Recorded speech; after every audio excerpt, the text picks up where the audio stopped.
మహామహా స్టార్లం, super స్టార్లం, box ఆఫీస్ని గడగడలాడిస్తాం అని చెప్పేవాళ్లే కోర్టు మెట్లెక్కుతున్నారు. రక్షించండి మహాప్రభు అని ఇమ్యూనిటీ తెచ్చుకుంటున్నారు. అధికారంలో ఉన్నామనో మీడియాని శాసిస్తున్నామనో చెప్పుకునే వాళ్ళు కూడా కనుచూపు మేరలో పాజిటివిటీ కనపడక అల్లాడిపోయే సిచ్యువేషన్ మనం నిరంతరం చూస్తూ ఉన్నాం కదా. ఇలాంటి పరిస్థితులకు భిన్నంగా ఒక్కడు చాలా ఈజీగా ఎంతో ఉల్లాసంగా అలవోకగా సిచ్యువేషన్స్ని శాసిస్తూ ఉన్నాడు. అసలు సవాళ్ళు అనేవి దూది పింజలు అని చెప్తూ ఉన్నాడు.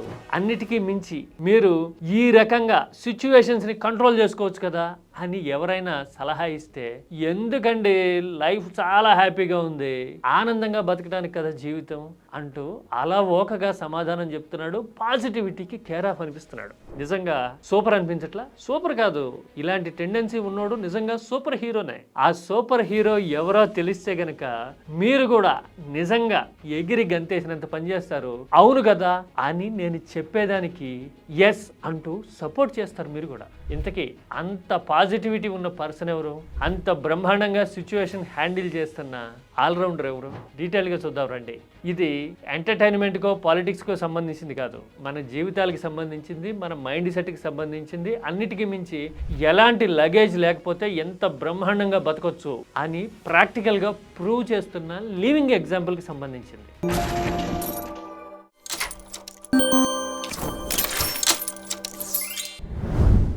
రాజకీయాల గురించి ఎన్నైనా మాట్లాడవచ్చు, సినిమాల గురించి చెప్పుకోవచ్చు, క్రికెట్ లాంటి స్పోర్ట్స్ గురించి అయితే ఎంతైనా అనలైజ్ చేయొచ్చు.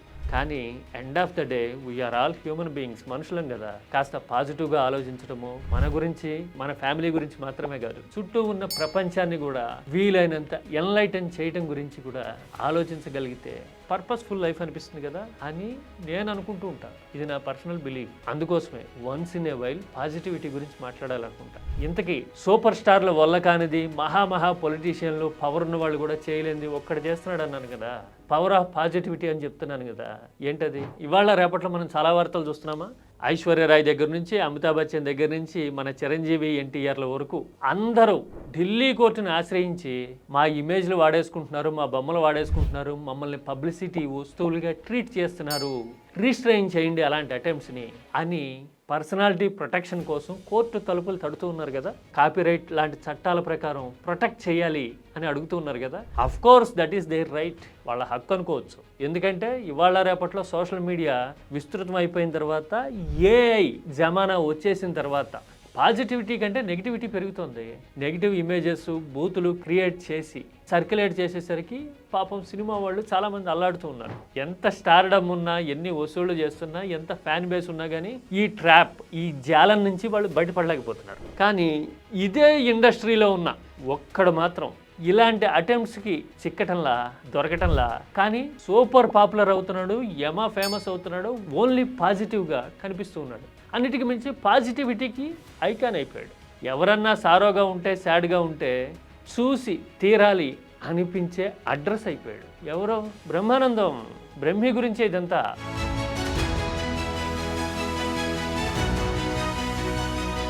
ఇవాళ రేపట్లో కోర్టు మెట్లెక్కి పర్సనల్ ప్రొటెక్షన్ రైట్ని కాపాడుకోవాలి అనుకుంటున్న ఎంటర్టైన్మెంట్ ఇండస్ట్రీలో బ్రహ్మానందం కొట్టిన ఒక డైలాగ్ నాకు తెలిసి ల్యాండ్ మార్క్. చాలా మంది నన్ను అడిగే క్వశ్చన్ ఏంటంటే, మీమ్స్ మీ మీద పెడుతుంటారు కదా, కోపం, ఇరిటేషన్. చూశారు కదా, ఎవరో చెప్పారట మిమ్మల్ని మీమ్స్ లో తెగ వాడేస్తూ ఉన్నారు, మీ వీడియోస్, మీ ఇమేజెస్, మీ ఎక్స్ప్రెషన్స్ ఏఐలో కూడా క్రియేట్ చేసేస్తున్నారు, అవే కదా మీ ఆస్తులు, మీరు ప్రొటెక్ట్ చేసుకోవాలి కదా, ఇమ్యూనిటీ తెచ్చుకోండి, మీరు కూడా కోర్టుకి వెళ్ళండి అని చెప్పారట బ్రహ్మానందానికి. కానీ ఆయన మాత్రం చాలా ఈజీగా దేవుడు అన్నారు, నేను వాళ్ళకి థ్యాంక్స్ చెప్పాలి. అలా వాడుకోబట్టే, అలా చూడబట్టే, అలా హక్కున చేర్చుకోబట్టే కదా నేను ఇలా ఉన్నా, I am there for them కదా, వాళ్ళ కోసమే కదా నేనున్నది అని చెప్పిన తీరు చూస్తే యమా పాజిటివ్ అనిపించింది. అన్నిటికీ మించి ఆలోచించాల్సిన విషయం అనిపించింది. అంత సింపుల్గా బ్రహ్మానందం ఎలా చెప్పగలిగారు? ఎందుకో తెలుసా? 4-5 కారణాలు ఉన్నాయి. ఒకటి, బ్రహ్మానందం పాలిటిక్స్ జోలికి పోరు. పాలిటిక్స్ జోలికి పోయారనుకోండి, ప్రత్యర్థులు ఏదో రకంగా డిఫేమ్ చేయాలనుకుంటారు, ఫ్రిక్షన్ మొదలవుతుంది, పాజిటివ్ నెగిటివ్లు వస్తాయి. ఏదో ఒక టైంలో పాజిటివ్ కంటే నెగిటివ్ ప్రివైల్ అవుతుంది. నానా రకాల ఆరోపణలు, బూతులు, తలనొప్పి, రొంపంతా చుడతారు. నాకు అర్థం కాలేదు సార్. చాలా మందిని మనం చూస్తున్నాం కదా, జుట్టు ఎగదోసుకుని మహామహా స్టార్లం అని చెప్పుకునే వాళ్ళు కూడా డీలా పడి 100 కోట్ల నష్టాలు పంచిపెట్టే పరిస్థితులకు వచ్చారు కదా, బికాస్ ఆఫ్ పాలిటిక్స్. నో, బ్రహ్మానందానికి అలాంటి పొలిటికల్ లగేజ్ లేదు. Don't mess with the fire. When fire fights the fire, fire will be fire. I am the fire. రెండోది, బ్రహ్మానందానికి కుల బ్యాగేజ్ కూడా లేదు. ఇవాళ రేపట్లో సినిమా ఇండస్ట్రీ అంటే, దట్టు తెలుగు సినిమా అంటే క్యాస్ట్ వారే కదా. పలానా హీరో సినిమా వస్తుందంటే మిగతా వర్గాల్లో కొంతమంది ఏకమవుతారు, ఏదో రకంగా నెగిటివ్ చేయడానికి ట్రై చేస్తారు, ఫ్యాన్ వార్స్ తీసుకొస్తారు.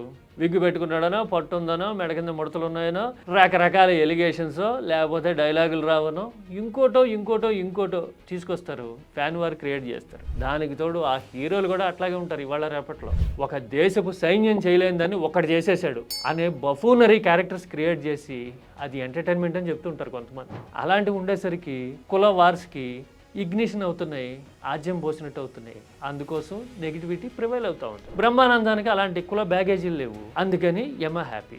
ఎవరితో మాట్లాడుతున్నావో తెలిసే మాట్లాడుతున్నావా? ఆ తర్వాత బ్రహ్మానందానికి హిపోక్రసీ లేదు. హిపోక్రసీ ఏంటంటో తెలుసా? లోపల ఒకటి పెట్టుకుని బయటకు ఒకటి మాట్లాడడం. సినిమా ఇండస్ట్రీలో ఇది ఎక్కువ ఉంటుంది కదా హిపోక్రసీ. చాలా మంది యంగ్ హీరోల జీవితాలని చెడుగుడు ఆడుకున్న వాళ్ళు కూడా పెద్ద పెద్ద మనుషుల్లాగా, సంస్కర్తల్లాగా అందరికీ గైడెన్స్ ఇస్తున్న మరిచెట్ లాంటి కబుర్లు చెప్తూ ఉంటారు. తీరా చూస్తే వాళ్ళ దెబ్బకి ఎన్ని జీవితాలు అల్లాడిపోయి ఉంటాయి అనేది తెలిస్తే కళ్ళనీళ్ళు తిరుగుతాయి. బ్రహ్మానందానికి అలాంటి డార్క్ షేడ్స్ ఎంత మాత్రం లేవు, హిపోక్రసీ లేనే లేదు, అందుకని హ్యాపీ. నెగిటివిటీ అటు వైపు కూడా చూడదు, అవునా కదా?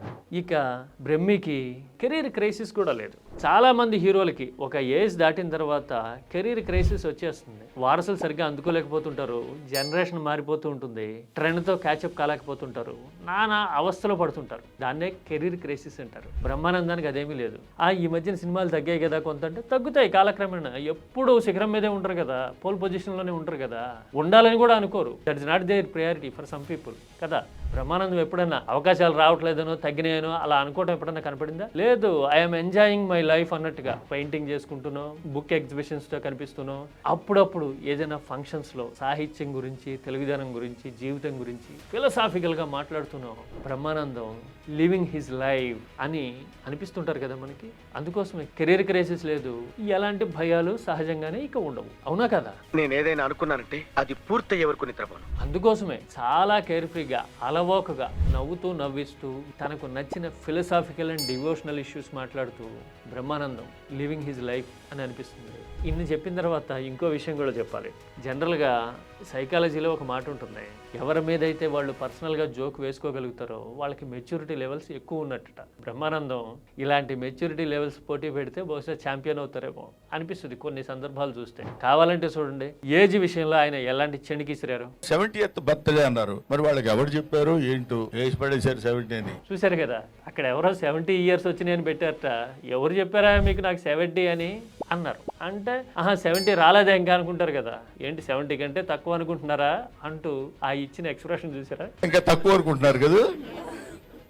అంటే ఆయన ఏజ్ మీద కూడా ఆయన జోకేసుకుంటూ ఉన్నారు. ఆయన అటెండ్ అయిన ఫంక్షన్లో ఏజ్ని మిస్ఇంటర్ప్రెట్ చేశారని చెబుతూనే ఫన్ జనరేట్ చేశారు చూసారా. అలాంటి వాళ్ళకి ఇంకా ఎదురేముంటుంది? నవ్వుతూ ఉండటమే కాదు, చుట్టుపక్కల ప్రపంచాన్ని కూడా నవ్విస్తూ ఉండటం వల్లనేమో బహుశా బ్రహ్మానందం ఇప్పటికీ అప్పటికి ఎవరి గ్రీన్ అనిపిస్తారు. ఈ మాత్రం హింటిస్తే చాలు చెలరేగిపోతారు అన్నట్టు ఇంకొక మాట చెప్పాలి. Across the generations, across the barriers, నేటి జనరేషన్కి ఎక్కువగా కనెక్ట్ అయిన 80-90s సినిమా స్టార్స్ ఎవరు అంటే బహుశా బ్రహ్మానందం టాపర్ అవుతారేమో. జంజీ అంటున్నారు కదా, అలాంటి వాళ్ళు కూడా ఎక్కువ ఫాలో అయ్యి ఐడెంటిఫై చేసుకునే స్టార్ బ్రహ్మినే కదా. మనం ఇవాళ రేపట్లో సినిమా స్టార్లు ఒకప్పుడు ఇంపాక్ట్ చూపించిన వాళ్ళు తమని తాము రీఇన్వెంట్ చేసినందుకు ప్రయత్నం చేస్తూ ఉన్నారు కదా బాక్స్ ఆఫీస్ దగ్గర. బ్రహ్మికి అలాంటి అవసరమే లేకుండా ఈ మీమ్స్, ఈ ట్రెండ్స్, ఈ సోషల్ మీడియా ఒక కనెక్టింగ్ బ్రిడ్జ్ని ఆటోమేటిక్గా ఏర్పాటు చేసేసినాయి. All because of one and only reason, that is positivity. No luggage, only positivity.